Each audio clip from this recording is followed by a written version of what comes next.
Alrighty. Hello, once again, everybody. Let me check, make sure we are on YouTube. We are live. We already have people in the chat room. Hello, welcome back.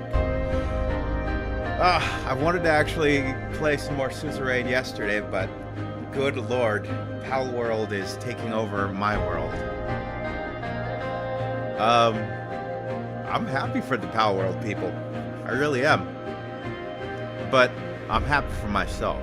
I'm happy that something that I had on my wish list that I thought, oh, that looks cool, that looks fun, turned out to actually be worth the purchase. And again, it's an early access product, so they want to fix a lot of the issues. I think the biggest issue that I saw them addressing is scale. The scale of just the sheer numbers of people that they're getting now is completely overwhelming. I cannot imagine having that kind of crazy amounts of success.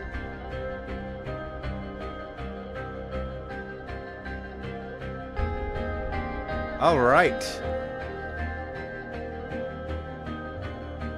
Well, let's give it another minute. Allow people time to catch up and get here. We may or may not be in for some drama. We shall see. Greetings! Hello, welcome everybody.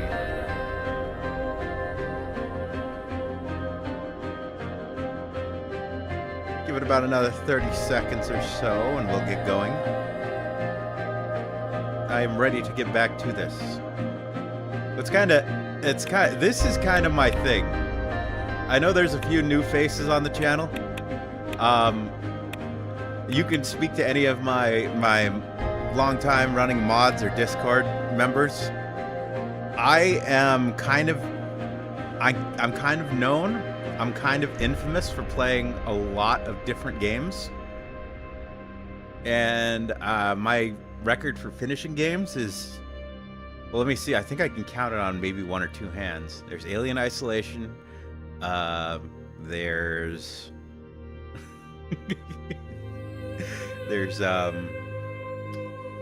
well, okay, to be fair, these are just games that can be ended. Now, there's a lot of survival open world games that I play that, you really can't end them. I mean, theoretically there's an ending, but as far as being on stream, doing streams, there's Homeworld, there's Alien Isolation, there's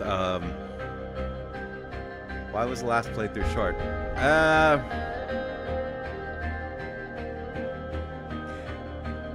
Just difficulties, technical difficulties. Yes, we'll call those technical difficulties. Sorry, I apologize. But I'll make it up. We'll try and do a long one today. So, I will really be stressed. I'm looking forward to it. The pressure has been kind of ramping up in this game. So, we shall see. I'm ready. All right, let's go.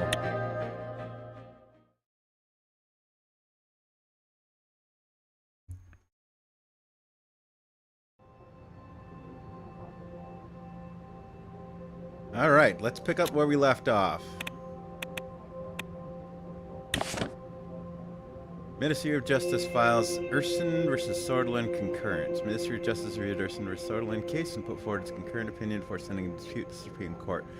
Minister of Justice Nia Margna came forward agreeing with the case of Isabel Urson and pointed out the majority of the court dissent would do disservice to the legal precedent of future constitutional rights cases. The case is now in the hands of the Supreme Court.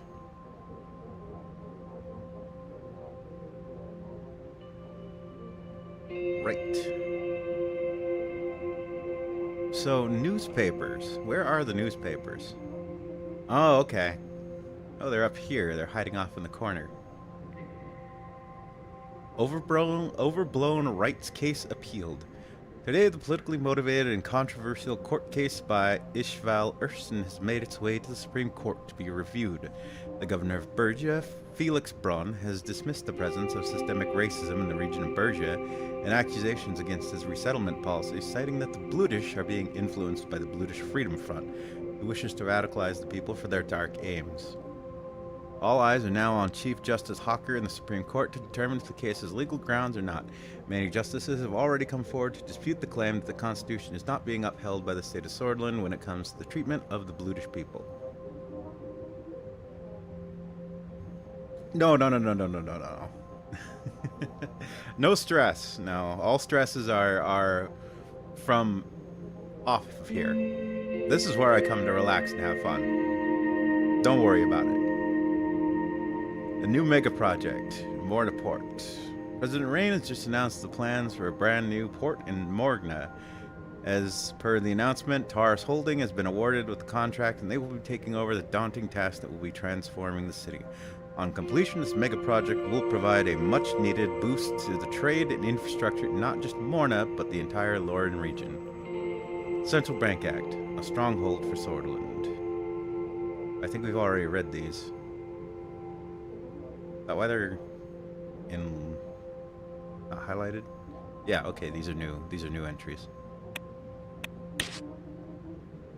Wayland refugees fleeing the Swordish border. Oh, so we keep all the old copies of the news updates. As Wayland President Victor Smollett continues his operations against Bludish insurgents in his country, a wave of people, Wessex, Swordish, and Bludish, have been attempting to flee the conflict and cross the border into Swordland. According to the report from the Alliance of Nations, the situation inside Wayland is becoming increasingly complex, with many different groups and factions entering and leaving the country. Oh, okay. Okay, so only the newer entries from the chapter are in dark black. Okay, I get it. AN report states that international reporters are no longer being allowed inside Wayland, and the information from the country has become incredibly difficult to obtain. It also explicitly warns the neighboring countries of an upcoming refugee crisis. It remains to be seen how the Rain administration will deal with the influx. Jen, the nationalist stronghold of Swordland, is gearing up for a massive celebration of Victory Day. According to the mayor, this year's festivities will be the biggest yet, with politicians from across the country, including the president, expected to attend. Victory Day, which commemorates the end of the Swordish Civil War, is celebrated throughout Swordland, but the largest and most extravagant celebrations always take place in the cities of Enrica and Jen. According to the mayor, this year, even the Enricans will be in awe. The city, which has a long history of nationalism and militarism, uses the holiday to display its military might and patriotic fervor. This year's celebration promises to be no different, with parades, fireworks, and speeches planned throughout the day. As always, there are concerns about the potential for violence, especially given the current political climate, but officials are confident that security measures will be sufficient to ensure a safe and successful event.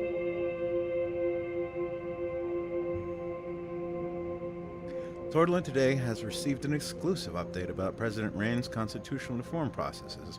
According to our in-Swordish sources, Rain met today with PFJP head Friend Richter in an attempt to secure the party's votes in the assembly. This meeting could be an indication that the president is truly aiming for a democratic reform, as opposed to paying lip service or using the opportunity to consolidate his own power. We will know more once the results of the meeting are announced. Economists. Boosting the economy. Central Bank Reinforcement Act. The Central Bank Reinforcement Act is poised to bolster the strength and stability of our national currency and the overall economy, with provisions for accumulating foreign exchange reserves, adopting a prudent fiscal policy, and supporting high export potential industries. The Act presents a well-rounded approach to economic resilience. By fostering a stable economic environment, the Act could spur foreign investment and improve our credit rating. As the Grand National Assembly moves forward with this Act, the eyes of investors, both domestic and foreign, will undoubtedly be on Swordland. Health requires more resource. The latest report coming out of the Ministry of Health regarding the current situation and need for privatization raises serious questions about the gargantuan scale of effort required to solve the structural issues of health in Swordland. One part of the report about the threat of potential epidemic being real stands out as it highlights the problem of the current voluntary vaccination policy. Mr. Benewall has increased his calls for more financial resources to be able to make more changes to welfare within one term to cover existential issues like epidemic prevention. The report on the potential effects of privatization also included the downside of what damage private interests could do inside the system of healthcare. However, the ministry pointed out that a small-scale implementation, the one it proposes, would be able to deliver efficient results. The Lockhaven Times. Richter backs Rain's reforms. At a party conference today, the PFJP came out in support of Anton Rain's constitutional changes. Leader Frin Richter announced that the proposal President Rain had submitted to them met their party standards for democratic reform. It's time our parties stand together in order to make changes to our outdated constitution, said Richter, calling his party members to give support to the proposal. Despite a complete show of support from the PFJP members, the group's deputy chairwoman, Ms. Sue Hale, protested Richter's calls for bipartisanship and blamed the party leadership for handling Sordlin to President Rain on a silver platter. She was seen leaving the meeting during Richter's speech in protest.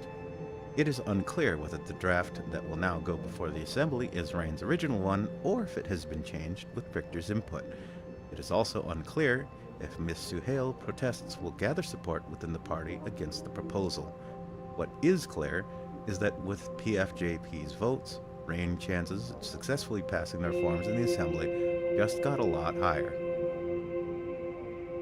Opinion: a misguided attempt at control. From the desk of Ventry City Free Trade Committee comes this warning. The signing of the Central Bank Reinforcement Act is a blow to free market principles. In the committee's view, the new laws focus on accumulating foreign exchange reserves and bolstering domestic industries may limit the flexibility and dynamism of Sordlin's economy. The act could discourage foreign investments and stifle competition, two vital ingredients for a vibrant market economy. At a time when the global economy requires adaptability and openness, this legislation seems to pull Sordlin in the opposite direction. Article paid for by the Ventry City Free Trade Committee. Gassam thrives. New investments yield success.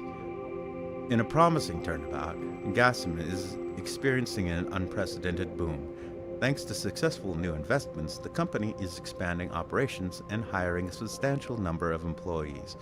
This resurgence bodes well not only for Gassam's future, but also for the Swedish economy and job market.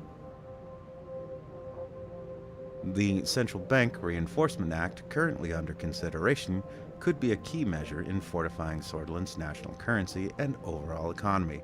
With a focus on bolstering foreign exchange reserves, fiscal prudence, and a support for high export potential industries, the bill offers a holistic response to economic challenges. This comprehensive approach ensures that our economy is well equipped to navigate fluctuations in the global market. As Sordlin stands on the brink of potential economic change, this act may provide the support needed to steer our course confidently. Wow, you guys got a lot to talk about. I love how Lockhaven Times both is pro and anti the Stability Act.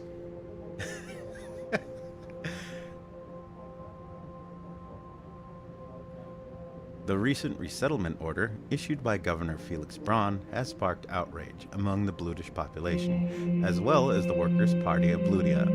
The governor's policy has been condemned as a violation of basic human rights and an attack on the Bludish community. The Bludish people are calling for their civil liberties and human rights to be respected and demanding an end to the governor's policies, which they believe are unfairly targeting them. This policy is only possible in a special zone, a concept that many Bludish people want to see abolished. The immense power wielded by the governor in the special zone is seen as a threat to the fragile social fabric of Bergia. The situation is tense, and the Bludish population, as well as their supporters in political parties, are calling for immediate action to stop the governor's policies.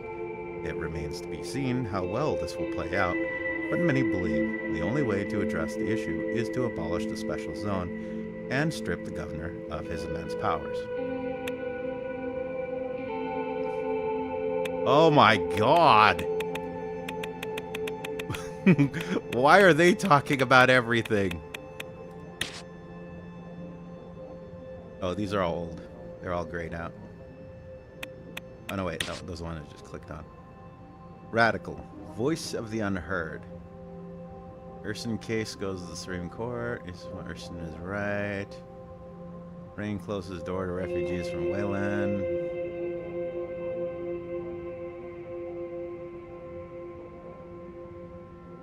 Alright, I want to get back to the game. So, I will read 4 of these and 4 of these. So you guys can pick. Urson case goes to the Supreme Court. Ishvel Urson is right. Rain closes the door to refugees from Wayland. Protesters beaten by police. Special zone declares war on Blutish people. Women march for equal education. Freedom, Swordfish boys no longer forced to fight. Hidden power of men in uniform. You don't miss anything by skipping the radical newspaper? Okay. What about the geopolitics? Geopolitical.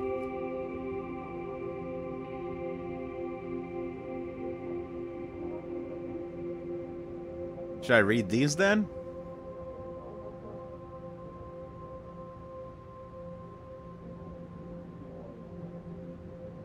That's only 7. We can do 7. Doing 15, that was too much. We cut that just under half. I'll do geopolitical. Just rush over it. United Cortana's grip on its media landscape continues to tighten, casting shadows of doubt over the genuineness of information and emanating from DC information space. The People's Daily Tribune, once hailed for its objective reporting, has experienced a 50% drop in its content distribution due to stringent censorship. Recent laws enacted have further constrained independent journalism, leading self-censorship among reporters. In contrast, vaginism the sector displays slightly greater openness, although it's not without its challenges. Geopolitical is an investigation of alleged human rights abuses in southern Cortana, particularly in Suzerain and Slavia, faced heavy restrictions and controlled narratives. The Red Unity Chronicle also shared a letter case from Zoltek, which disappeared from public view within hours.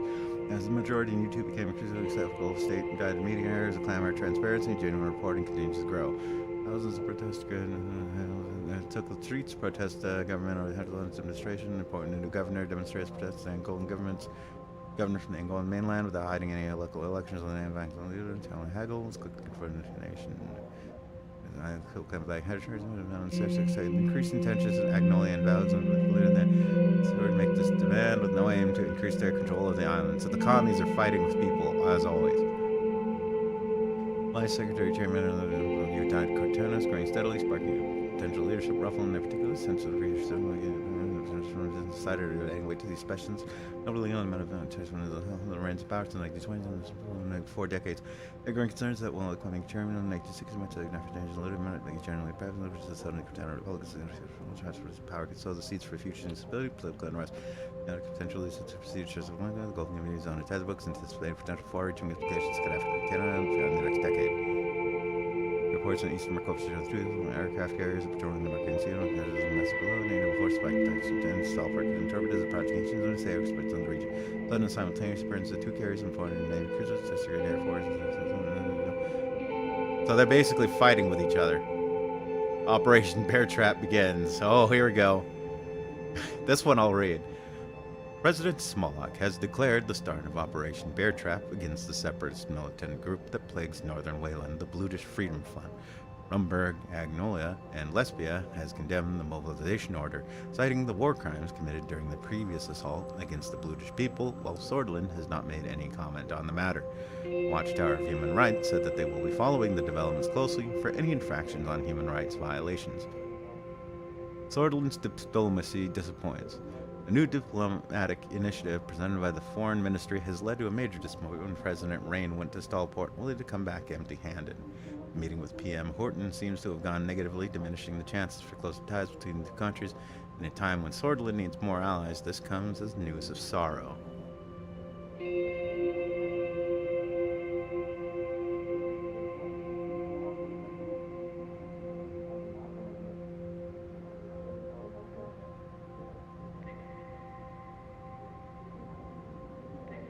Rizia and Rumberg, eh? Alright. Alright. So we can go for the schools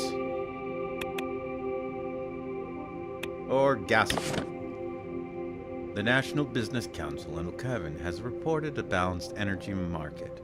Despite regional fluctuations, Lukaven has maintained stable energy prices, which have had a positive impact on the local economy. The stability is fostering an encouraging business environment and promoting economic well-being among the populace. The Radical paper is pretty funny. How fucking delusional commie it often is, and it's funny comparing the newspapers. If you do censorship, max censorship outright bans the Radical.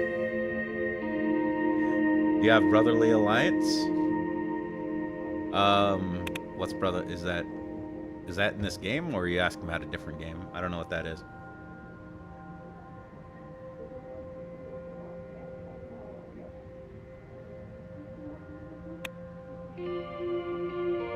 Yeah, unfortunately,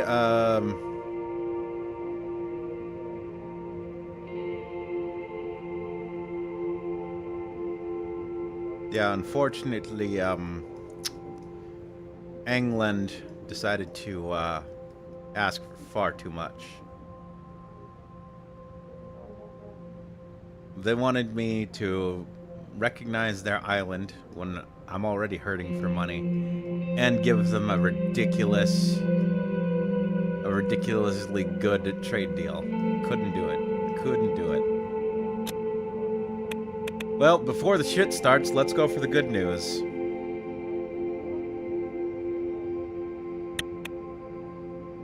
Given the financial landscape revealed by the Gassam report, a strategic decision on the divestment of our shares in Gassam looms, it is now possible to consider selling an amount of our stake in the company or keep our shares for a potential future profit share. The future outcome will vary based on the active share prices of the company.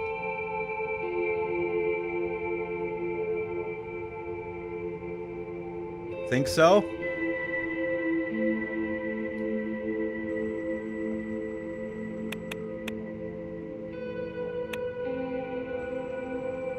Alright, we'll keep them. Bing!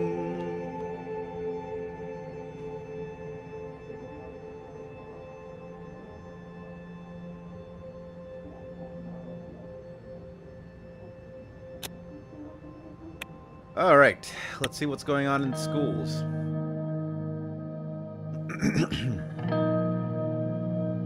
Ciara had scheduled a short meeting with the Ministry of Education to discuss the current curriculum taught in schools.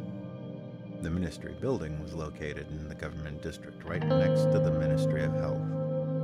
It was tall, narrow, and wedge-shaped, like a slightly opened book. Near the front gate, there were many statues of world-renowned scientists and thinkers. The largest, of course, was Artevin Einstein, the greatest scientist of all time. Above the main entrance was the familiar inscription, Instraten sis agninkar av geregta int ola almer galwantent int ola mechis. Education is the premise of progress in all societies, in all families.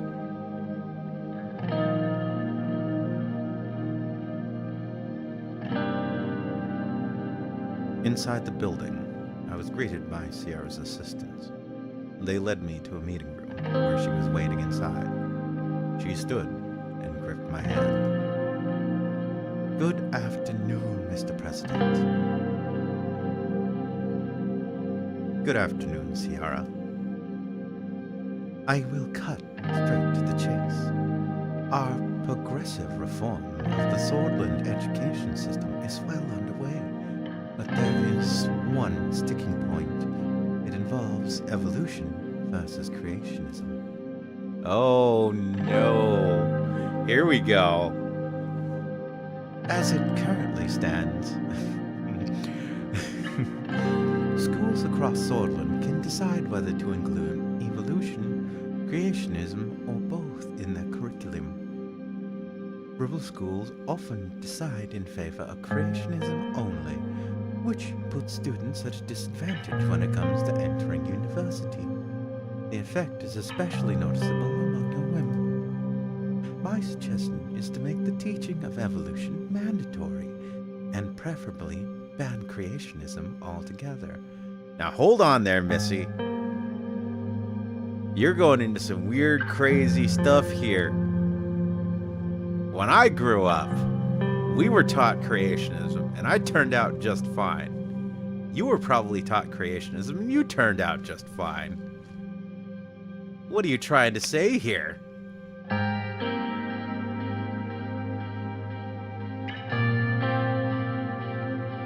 I don't agree with teaching our children supernatural nonsense like creationism. I don't see a problem with teaching our children both theories.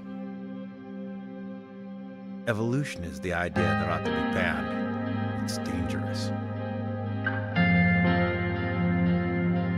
I doubt that she can be classified as just fine. Okay, so if I was playing this in a vacuum,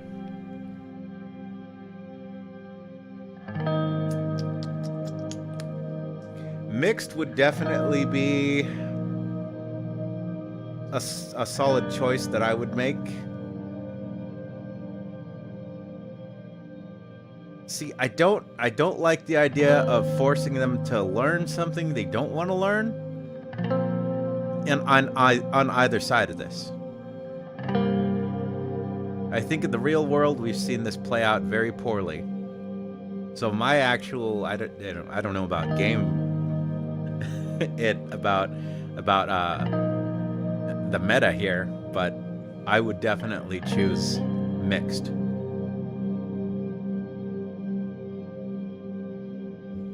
So I see one vote for mixed, and with my vote,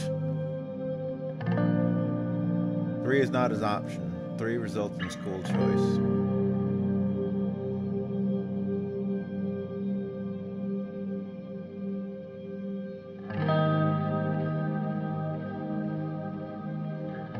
Alright, so then I think I'm going to go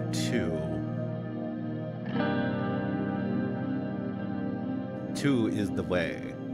The way and the power. I don't see a problem with teaching our children both theories. That would be one way to compromise, yes, but does creationism really help open the minds of our children? The way I see it, it promotes the blind acceptance of the world as it is. No facts or verification needed. Children should be encouraged to think critically and ask questions. Creationism and other religious teachings hinder that. Now hold on, lady. Some of the most forefront and foremost thinking scientists and scholars and people out there like Worthington and and Benjamin Franco, they were religious people, and they were men of incredible insight and forethinking. They were able to think about the world objectively, but also keep their faith. I disagree that religion creates subservience. And if your argument is that it does create subservience, how could you say that replacing one thing with another thing wouldn't just continue to encourage those people to be subservient and obedient, but to an entirely different thing? Let me put it to you like this way. If we have a group of obedient, observant people, and they're in a room and they're drinking Pepsi Cola, and then we take the Pepsi Cola away from them, and we put Coke, and we tell them, here, Coke, this will make you think. Now you guys can choose your own sodas. What are they gonna do? They're gonna choose to drink the Coke, because that's freedom. They get to choose to all drink Coke together. They're gonna miss the point entirely, and it's gonna be entirely lost on them. So I ask you, lady, How would you solve the problem with the sheep following the herd? You have a point. Perhaps there is no place for creationism in schools. Regardless, I don't believe in schools need to ban creationism entirely. I don't see the harm in letting students decide for themselves. What about this so-called evolution theory? Why should children blindly accept that? There must be a place for our religion in schools. How else will children learn moral correctness? That's the Jordan Peterson answer right there. Well, you see, if you take religion out of the schools, well then you're opening the door to something dark. Gosh, it's so obvious. You know, people they say it's so awful. Well, what is it told in the Bible? Pick up your own burden. Try to strive for something better. Oh, gosh, that's a good thing. These kids, they come in and they talk about their rights. They're like, God, I need my rights. I need my rights. I'm a Sortish citizen. I'm a Blutish citizen. I came here to Sortland for my rights and I need my rights. And it's like, gosh, how many rights do you actually need? Now, responsibilities, that's a good thing. Pulling this nation out of an economic downturn, building a stronger democracy, a republic, whatever you want to call it, seizing the future with your own hands and making a better world. That right there is something to strive for. Going out into the Markovian Sea and rescuing your father from the belly of the whale. Gosh, it's just so obvious. And all these Valtzland commies, they just come in and they tell people, well, they can just wish for things and they can have it. Well, think again, bucko. If you could just have the things you want, well, that's how genocides start. 6 million people purged in Valtzland. And then you come along, you educated elites, and you say, well, if I was in charge of the Valtzland purges, they wouldn't have happened. We'd have instantiated the communist government. Well, yeah, think again, sunshine.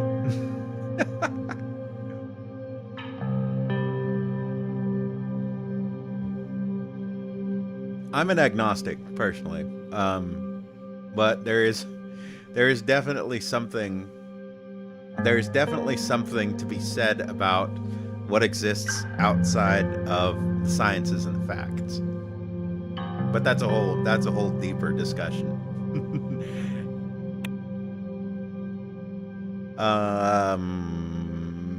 Yeah, I'm thinking I'm leaning towards 2.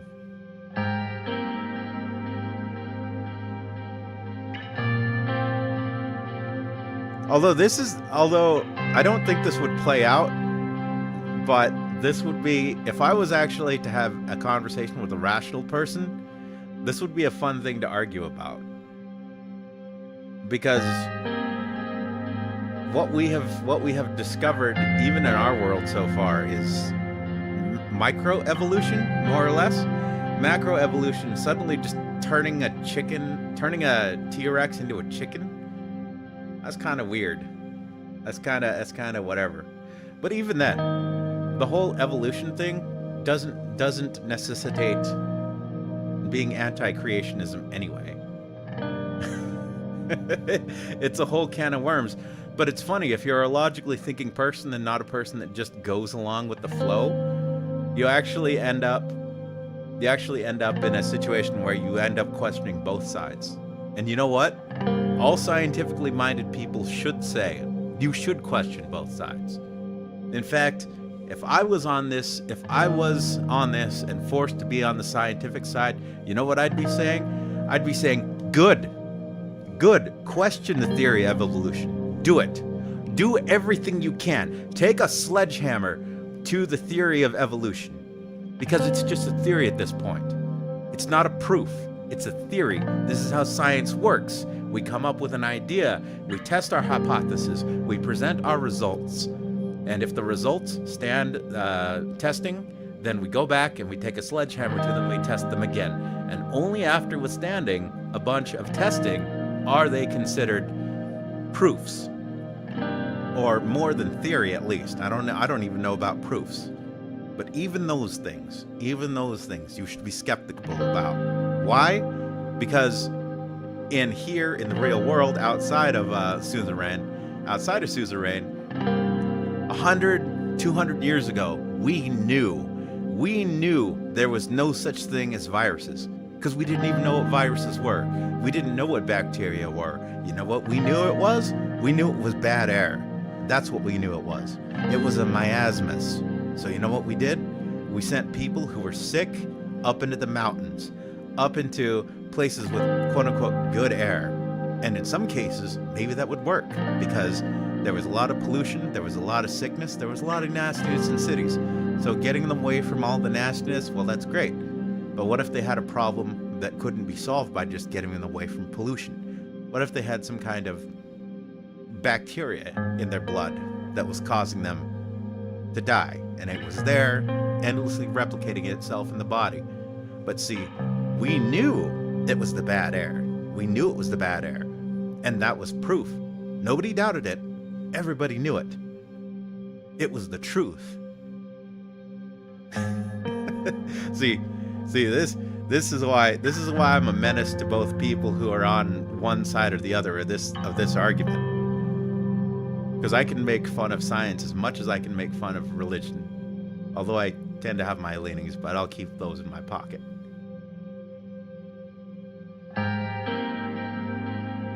Well, you know, like I was making the joke earlier, there's nothing wrong with people who are of the faith. You can be of the faith and be a scientifically minded person. There's nothing wrong with that. You know, you can do literally anything you want. It's the people.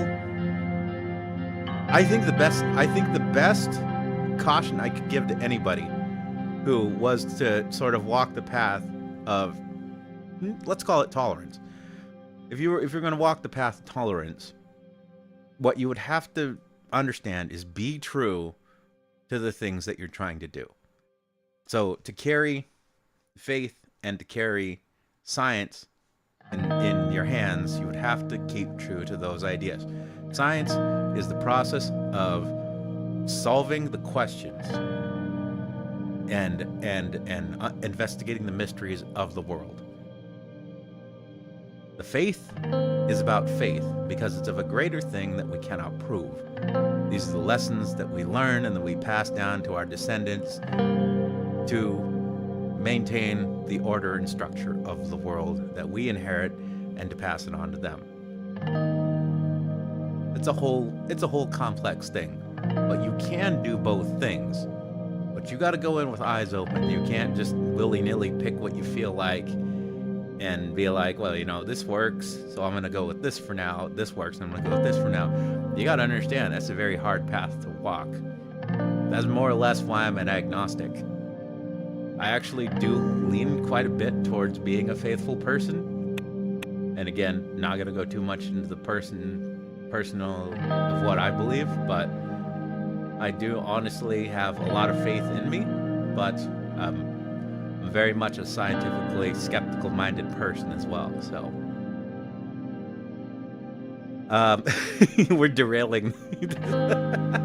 See, I thought by now this would be a thing that would be regularly happening in these streams. I would be getting completely derailed by getting inspired by some random thing and then just spending like 4 hours on like a screen talking about my thoughts on a certain thing that was brought up in the story.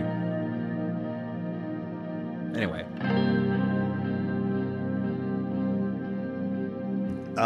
So yeah, 2, I think I'm leaning towards 2. Unless anyone has any forebodings or misgivings about 2, we're gonna go with 2. Because 1, nah.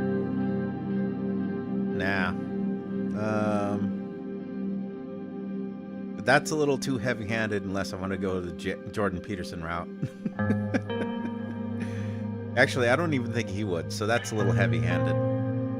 That is literally what would be called a reactionary. I want to roll things back to a time when we were learning moral correctness and religion in schools. So that would be literally reactionary. Yeah, again, as I just kind of rambled about there. Number 3, I would answer that in an actual setting. I would be tempted to answer that if someone was like, "No, Squid, what do you really think here?" I'd probably be like that. Well, I don't know. Should we be teaching this evolution theory stuff in schools? I mean, this is a new fancy theory. Theories they're not proofs, they're theories. I can have a theory that the moon's made of cheese. Does that mean the moon is made of cheese? Well, no. Well, but we're going to have people running around saying the moon's made of cheese. Well, just because 100 million people go around saying the moon is made of cheese, that doesn't mean the moon is made of cheese. And in fact, it could turn out that the moon is not made of cheese. So what are those people? Are those people scientists? Or are those people operating on faith? Yeah, we're going to go with 2. Regardless, I don't believe schools need to ban creationism entirely. I don't see the harm in letting students decide for themselves. Honestly, that's a valid argument. I can live with that. Lucien Galad knocked and entered. Excuse me, some urgent business has kept me away. Welcome, Mr. Galad. Mr. President? Miss Mulder? Why are you late? We were just discussing the curriculum. Yara has made some excellent points. Glad you came. I need to hear some opinions. Oh, the shade. For a simple dialogue option, a 15-minute monologue.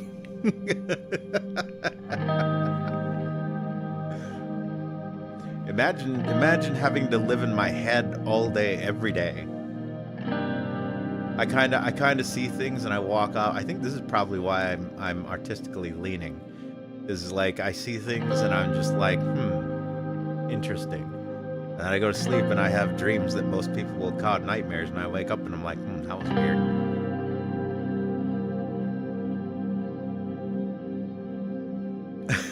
I don't want to piss her off. Well, I'm not.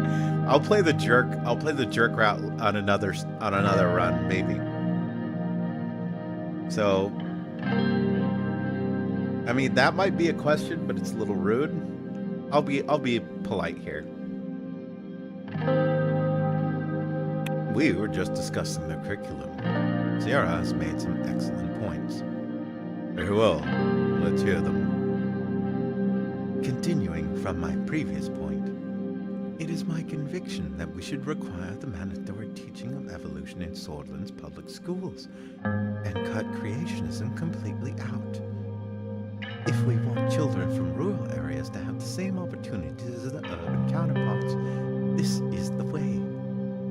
Opening students' minds and reducing the role of religion in schools will also lead to more equality between young men and women. Miss Mulder, don't bring your pet cause into this. Mr. President, there are other considerations you may not have thought about. Although I myself believe in evolution, we must be careful not to alienate our rural conservative voter base. We owe a lot to their support. Forcing their school districts to teach evolution could irreparably damage our standing with them. Every modern nation is reducing or removing creationism in their curriculum, yet we are supposed to allow schools to promote fundamental and, yes, sexist ideas from 1,000 years back. Oh, lady, whoa. Let me just pour some gasoline on this fire. Calm down, Ciara.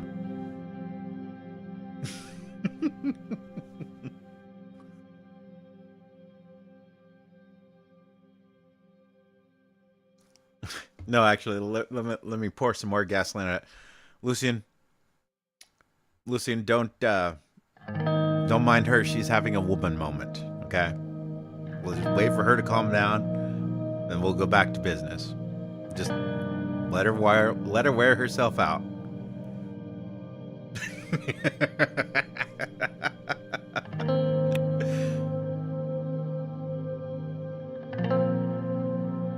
I mean, given that this is all new, this would be pretty weird for both of us. It'd actually be pretty weird for him to come out like that about being in favor of evolution.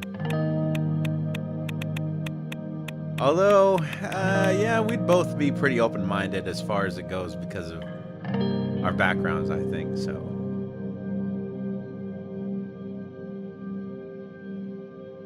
So is that what we're doing now? Copying what other nations are doing instead of paving our own way? If it works, why not? Look at the analysis. It is clear that the superpowers are doing something right. Should we reinvent the wheel, Mr. Galah? You speak as if we don't import any influence from other countries. That's not what I said. Their voices started to get louder and louder. I held up my hand for silence.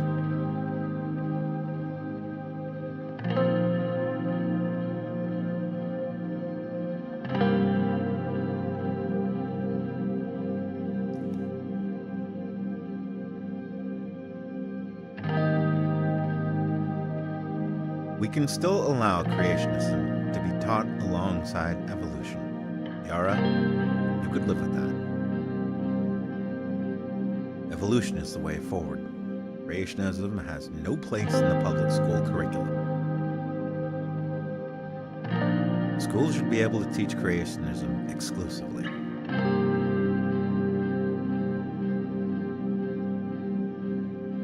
We're talking about public schools here, so...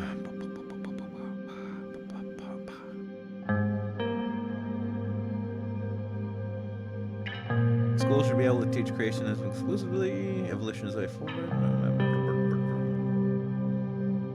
I don't like number 2. Still allow creationism taught alongside evolution. School should be able to teach.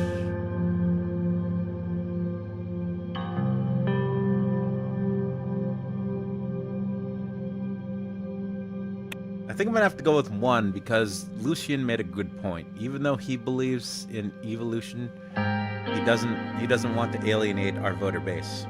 This is another one of those choices you have to make to get the job done. So even if I was same as Lucien, we'd have to allow, because we're already going down that path anyway.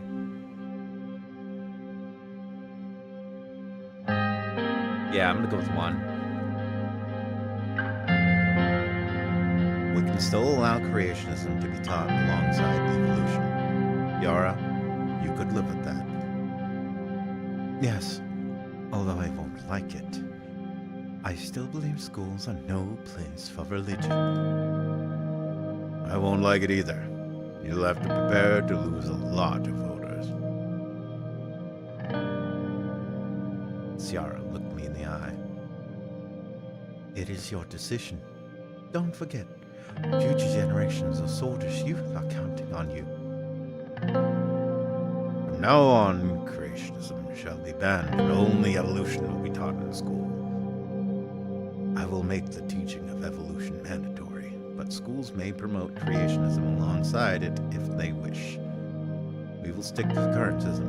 Evolution will not be mandatory, and schools that wish to teach creation exclusively may do so.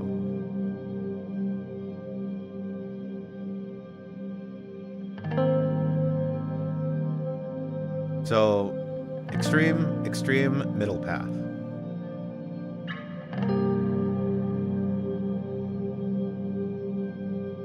I don't like...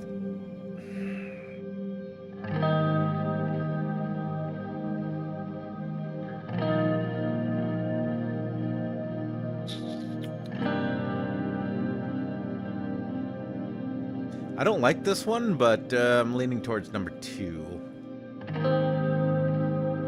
I don't like 1. 1 is just going back on what I was just trying to do. So we got 2 and 3.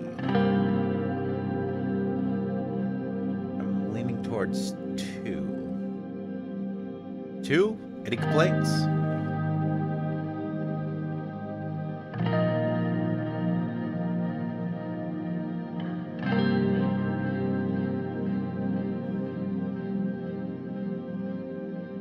two, two, two, two, two, two, two, two, two, two, two, two.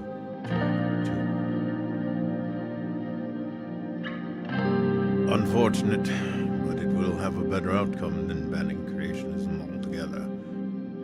I disagree. Rejecting creationism would have been a signal that we were redirecting Swordland towards a scientifically and technologically advanced future. They turned and looked at each other. Lucian lifted his eyebrow and Ciara held his gaze for a couple of seconds. The meeting ended shortly after. Why do I feel like that this isn't even the worst of the drama that's coming?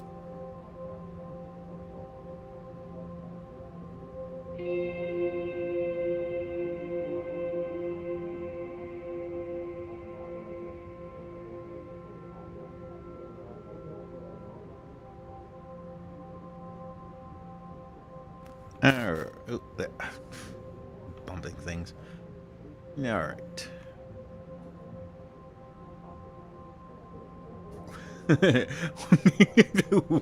Women, right? Yeah, you know, me and Lucy went out for drinks later. We played some chess, and I was like, you know, women. And he's like, yeah, women.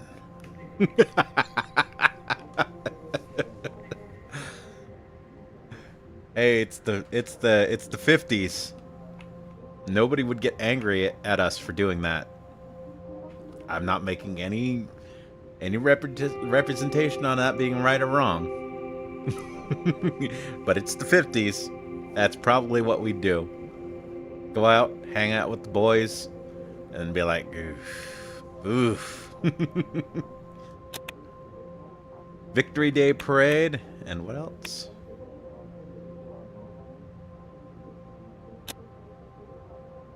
Read the report and lobbying effort.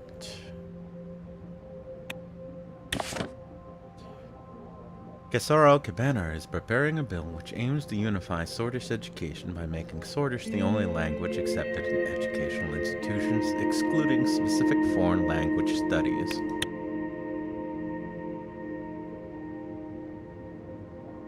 Alright, so we got the lobbying effort, and we got the Victory Day Parade.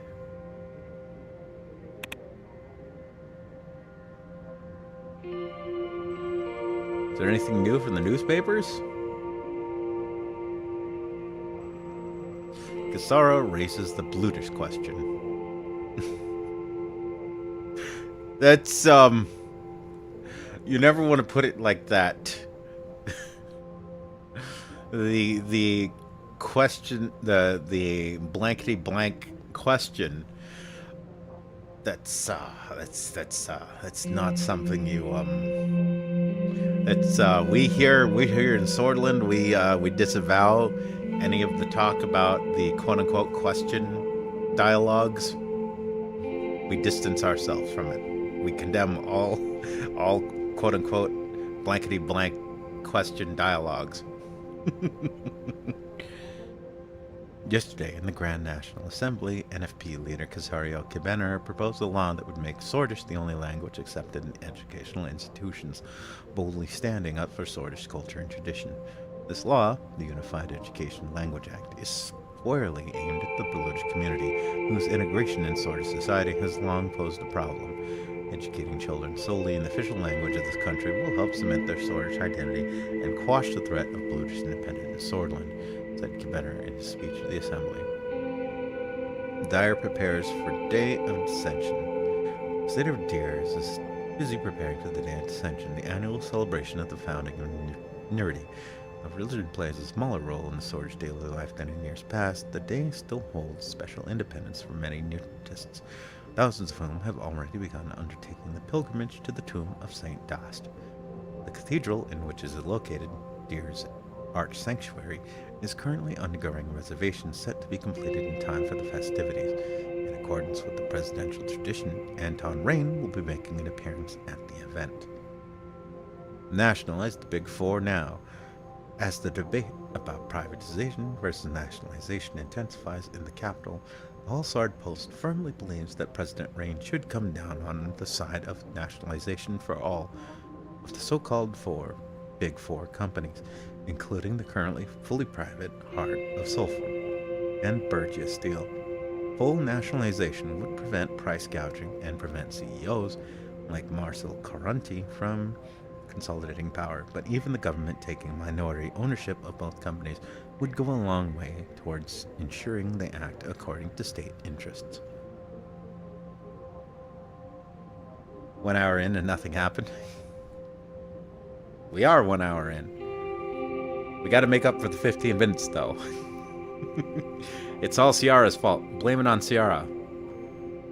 She had to have a woman moment. That's a joke. It's a joke. Don't cancel me. Actually, you can cancel me. I don't give a fuck. Fuck you. If you can't take jokes, well, if I was trying to be right and proper anyway, you'd probably find something else to be mad about. Alright, weren't you the one that was bothering me about reading the newspapers?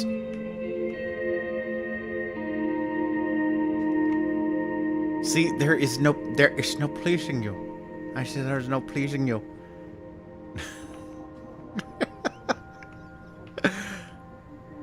At first, you're like, read the newspapers. Now you're like, nothing's happening. Alright, we're just gonna...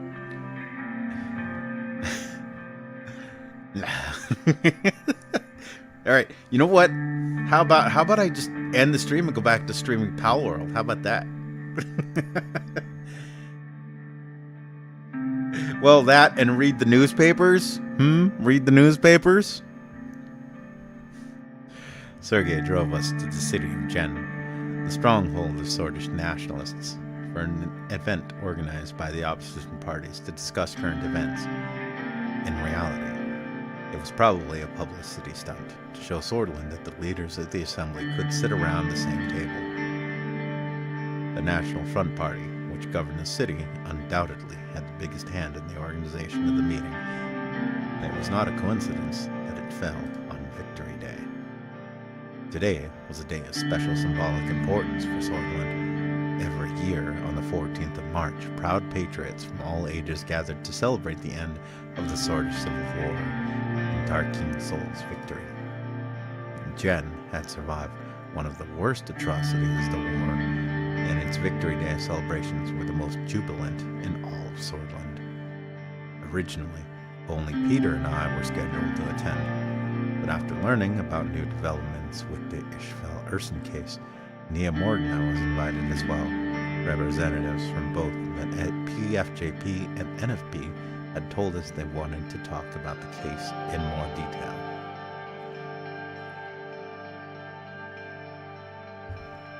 Nia departed Holsard first. Peter and I left on our own a little later. Peter was sitting next to me in the presidential car, skimming through the morning newspaper in silence. Suddenly, Sergei rolled down the soundproof window.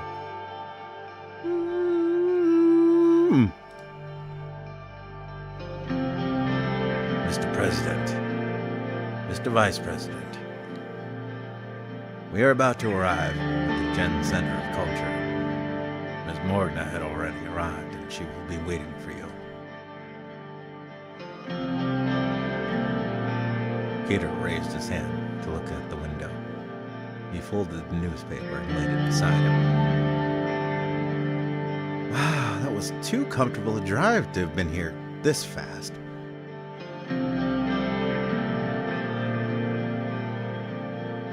See? I wasn't joking. Sergei is the best. Thank you, Sergei. How are you today, Sergei? See, everyone always asks, everyone always asks, who is Sergei? Nobody ever asks, how is Sergei? How are you today, Sergei? I'm just fine, sir. Thanks for asking. Sergei took a left turn and drove through the tiny streets of Jen. The city looked surprisingly clean and well maintained. There was no sign of destruction the city suffered during one of the heaviest battles of the Civil War. We slowed down in front of a colorful plaza overlooking a massive concrete building with a giant sign that read, Gen Center of Culture. Looks like the NFB mayors have really transformed the city. Wasn't this an abandoned warehouse for the longest time? I believe it used to function as a rebel military base during a little while after the Civil War. Oh, right. The Black Battalion. Let's not sour the mood with memories of the Civil War. It's been a while since I've heard that name. Black Battalion?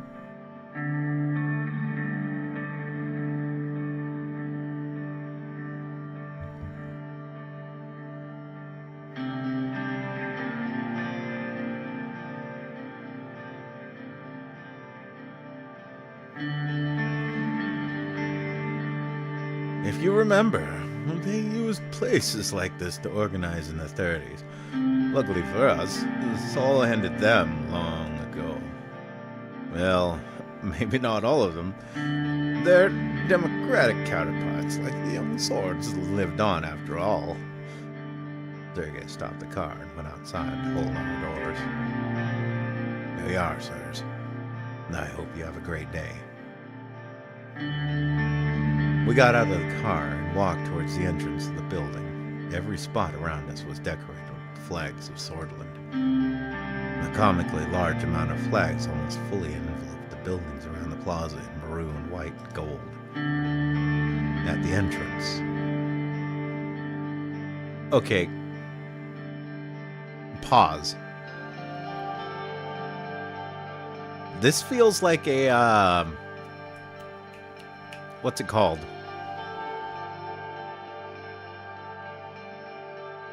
Potemkin village. I feel like something is attempting to be pulled over our eyes here. I'm calling it right now, Potemkin village. At the entrance, Pizarro Cabana, the head of the National Front Party, was waiting for us in his iconic brown suit, watching the sky. Look at this guy, so full of himself. How did this clown convince the PFJP to have trilateral talks with them anyway?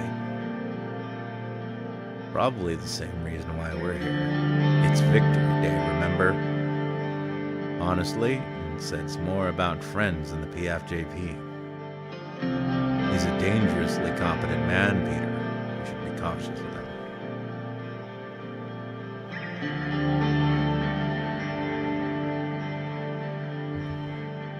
I'm leaning towards 3.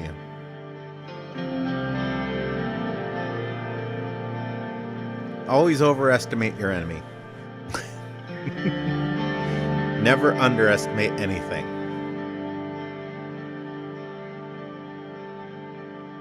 He's a dangerously competent man, Peter. You should be cautious with him. I agree.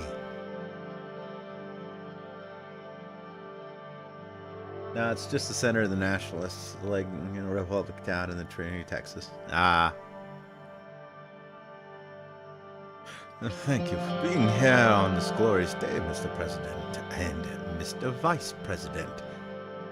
As the former mayor of Gen, it is an honor to welcome you to this fine city.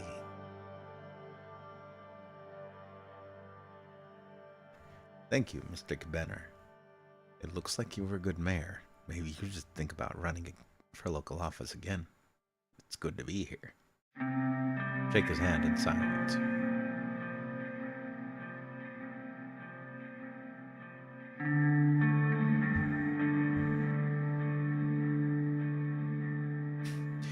It looks like you were a good mayor. Maybe you should think about running for a local office again. And thanks for the kind words, but I'm sure I'll do an even better job as president. Besides, as you can see, our current mayor doesn't need my help. We shook hands. And thank you for organizing this, Mr. Cabana. The representatives of the PFJP and Mr. Morgna are already inside the private meeting room, hopefully we'll be finished before the festivities start. Isaro gestured at the drawers behind them. Shall we?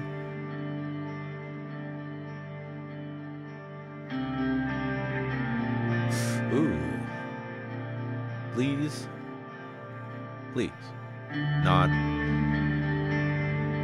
Before we go in, is there any way we can discuss how you can help us with the constitutional changes?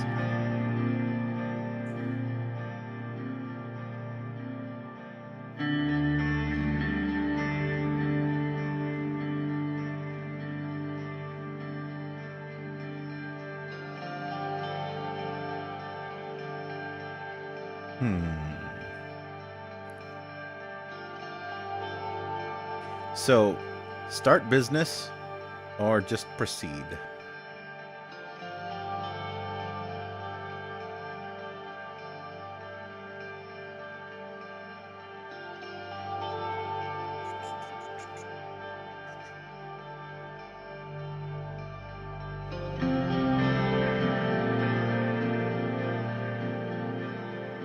Why not?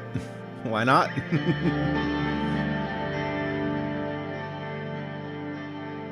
Before we go in, is there any way we can discuss how you can help us with the constitutional changes? I'm afraid not. Besides, this is neither the time nor place to have such a conversation. You're making a mistake. I understand. So be it. So be it. Of course, I'm not saying nothing can change. The results of today's meetings can still possibly influence some of our members. But let's just go inside now, please. Follow me. We entered the building and walked through a massive conference hall until we approached a door towards the back of the building. We'll have the meeting here. Oh, that's... Oh, I'm going to be worked out here.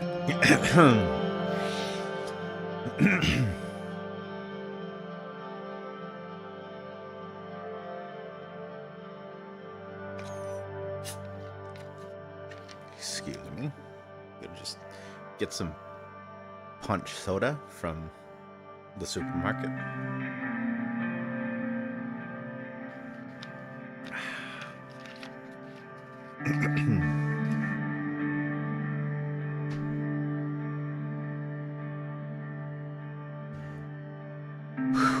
All right. Check, check.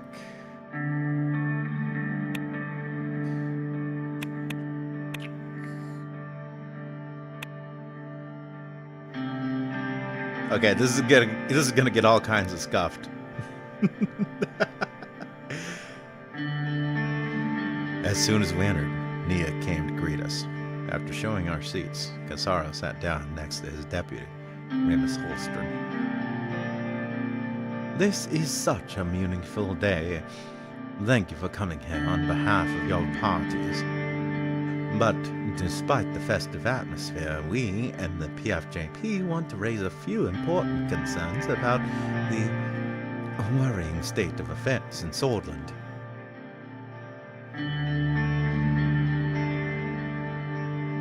Pro, anti, or neutral? Pro, anti, or neutral what? Nationalism?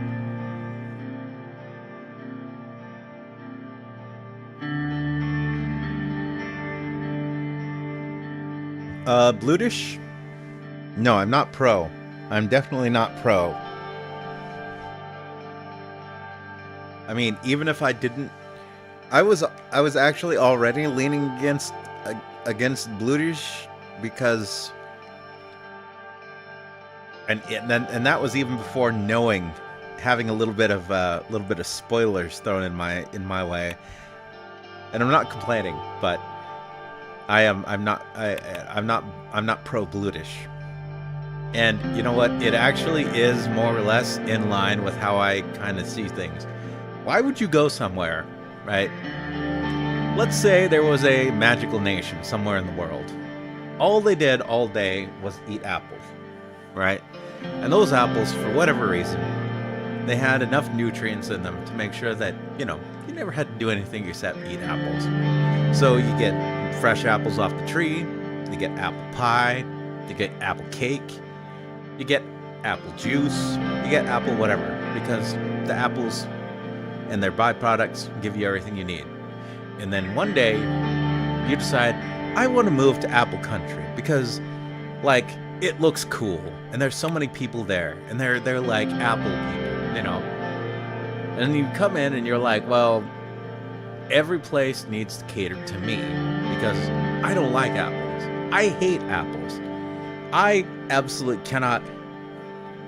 It doesn't matter what type of apple it is. Red apples, yellow apples, green apples, applesauce, apple pie. Doesn't matter. Even if I taste like just the tiniest drop of apple, if I taste the tiniest drop of apple in something, it makes me vomit. I literally just vomit. In fact, not only that, I am allergic to apples. But now that I've moved to Apple Nation, I need accommodations. It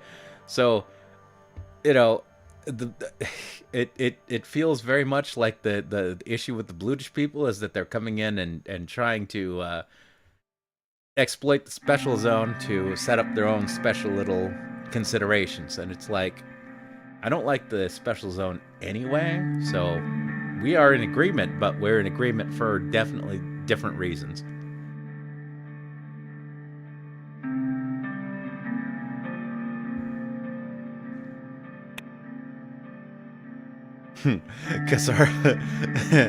Cassara stopped for a moment.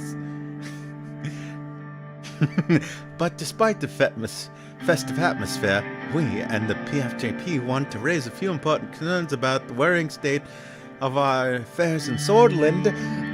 Checks notes. It's a meme. Checks notes. Oh, that whole Bluetish thing.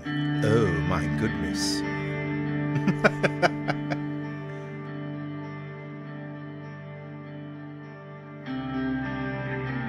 Very worrying indeed. Mr. Richter and his analysis have been working up an analysis of the blood problem. As soon as they brought it up, we gave our support without reservations. The blood problem? Mr. Holt... I'm sorry to interrupt, but the analysis is about racism and radicalization in Swordland, and our main topic is the case of Essen versus Swordland. Please don't try to spin it. Of course, Miss Suhail, Mr. Holstrom, just wanted to point out that this analysis was focused mainly on topics related to the British people. Why are we discussing this on Victory Day? I'm surprised that your parties have conducted a joint analysis. I refuse to discuss this topic without any Bluetish representation.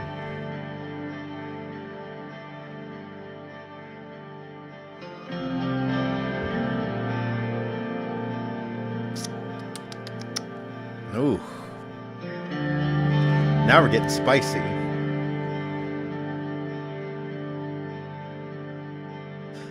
That's a silly question. I think I know why. We answered that in the opening.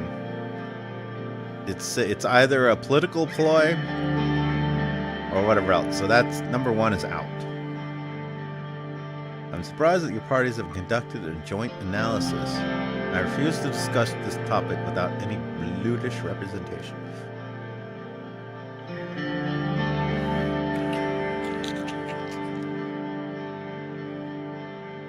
Yeah, but could any Bluetish representation fully represent the Bluetish people? Would they accept that discussion? Would they accept that representation? Even if that representative walked away without what they supposedly want?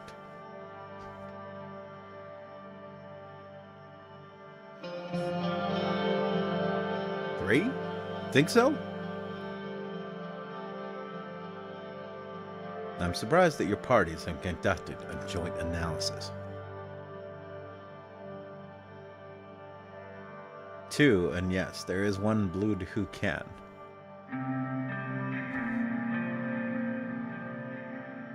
Well, it looks like we've got a split vote here.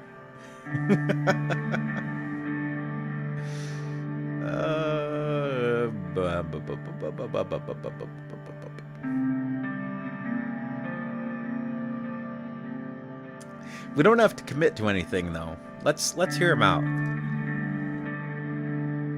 I'm surprised that your parties have conducted a joint analysis. We thank the NFP for assisting our research. Of course, but this is by no means a joint analysis. Our parties have vastly different opinions. Hold on. If this meeting is going to turn into a racist summit, I will take my leave immediately. I will hear you out, but know that I will not act on anything before taking to the representatives of the British community. Alright, I'm listening.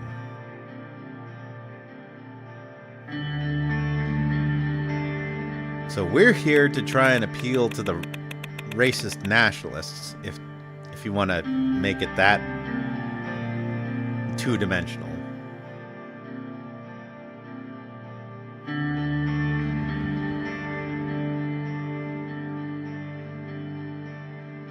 The lady is half-blood.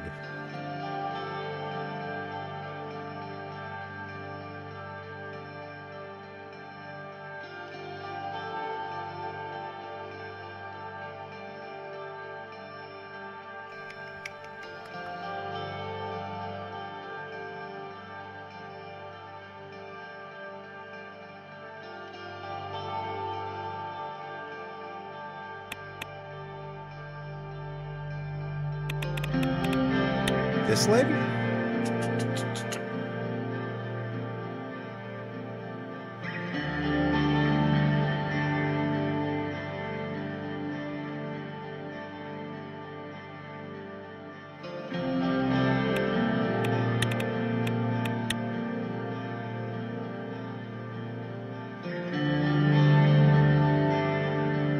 This meeting is going to turn into a racist summit.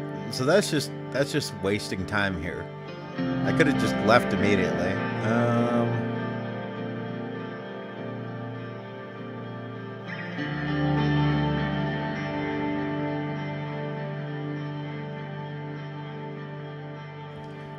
I'm thinking of number 3. Just let them talk.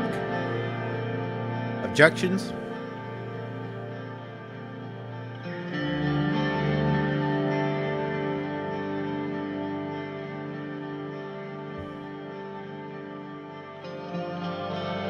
Two? Really? 2?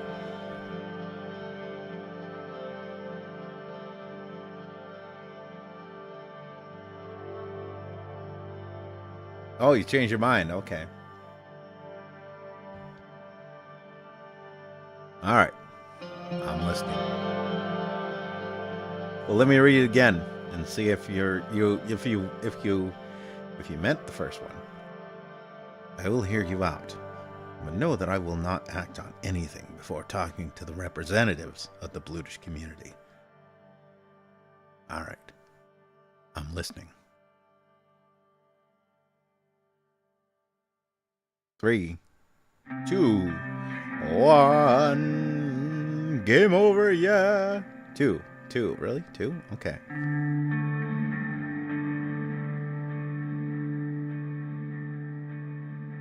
Two, it is not dimensional. NFB is radical. Center around Cabiners, the Order of Internationalists, Ultimate Assassins with the party. 3, too late. I already clicked it.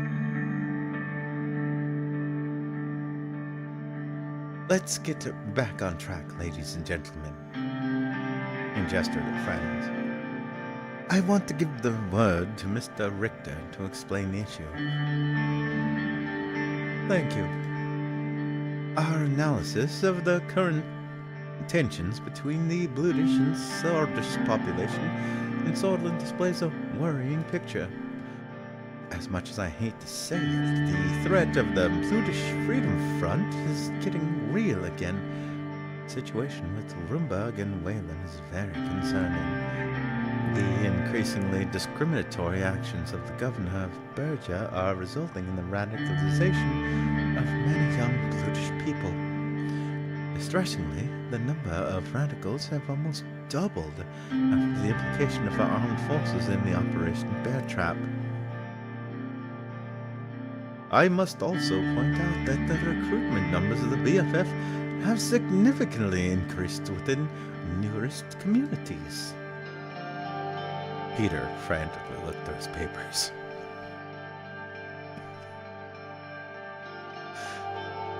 Yes, Peter. Sometimes you can't drink your way out of a problem. That is correct.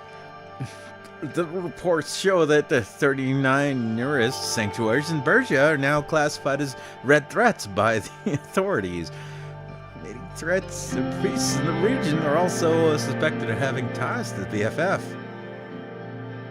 The Religious Harmony Bill would have directly crippled this network they established within our sanctuaries.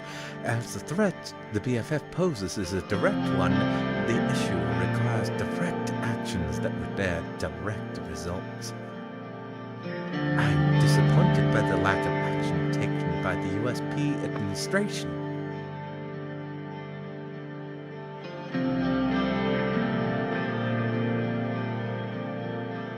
Your bill would have unnecessarily raised the already high tensions. I'm regretting my decision to veto that bill.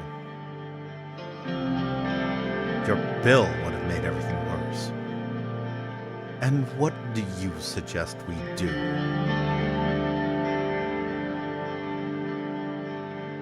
I'm disappointed by the lack of action taken by the USB administration. Religious Harmony Bill, okay.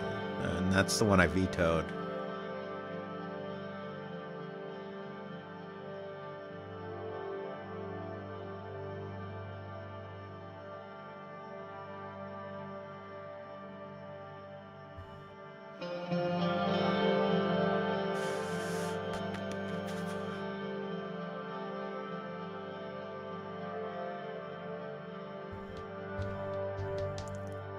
Bill would have unnecessarily raised the already high tensions. I'm regretting my decision to veto that bill. Your bill would have made everything worse. And what do you suggest we do?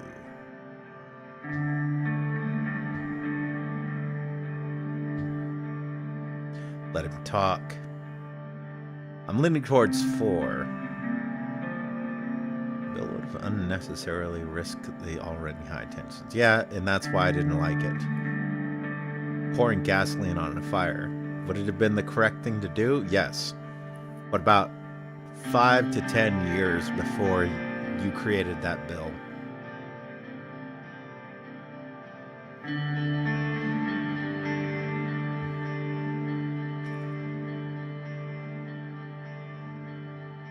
So 1 or 4 is what I'm leaning for here. 1 or 4. Your bill would have unnecessarily raised the already high tensions. And what do you suggest we do?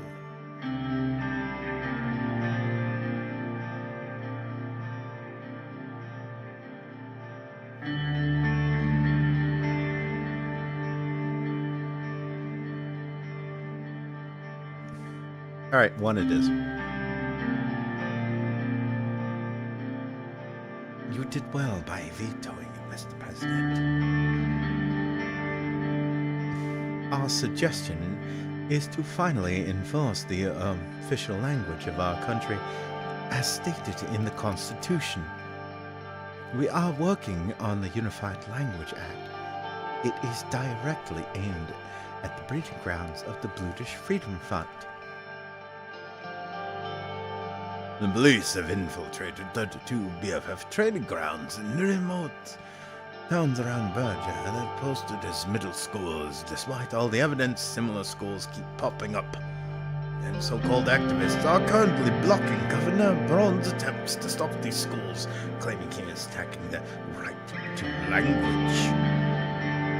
You can't take away the British people's right to be educated in their own language. This is insane! Please, read the proposed carefully. It does not take away anyone's right. It only gives the state a way to control the radicalization in the schools that teach British nationalist propaganda. And according to the Constitution, the language of Swordland is Swordish. If nothing is being done to enforce that, we are breaching the Constitution. This law simply enforces it. With all due respect, Mr. Capella, this bill is not strong enough. The British language should be completely banned. You know people like Miss O'Hell and Miss Morgan will never even vote for your watered-down bill. Ramus. Casaro repositioned himself on his chair and continued. True, it does not ban Bludish language or Bludish education. It will instead make Swordish mandatory to learn for everyone living in this country. This will only decrease the tensions in the long term. That's a fair point, however. The wording of the bill is far too vague to work as intended. It gives the government too much power over educational institutes. I disagree. The language is quite clear and is in line with the Constitution, but we can still improve it, of course. It is true that it gives more control, but it is a necessary compromise.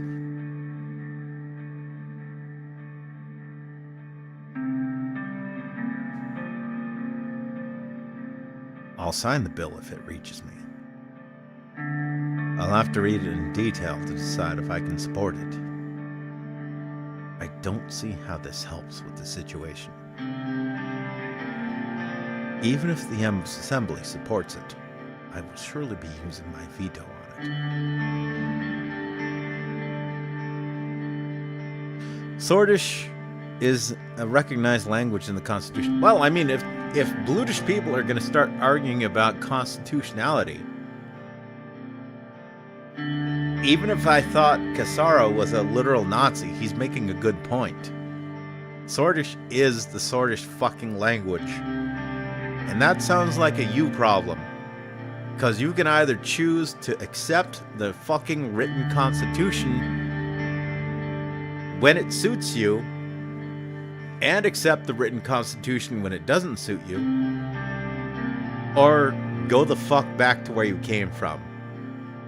Sorry, not sorry. This is purely Suzerain. I am speaking on no other matters.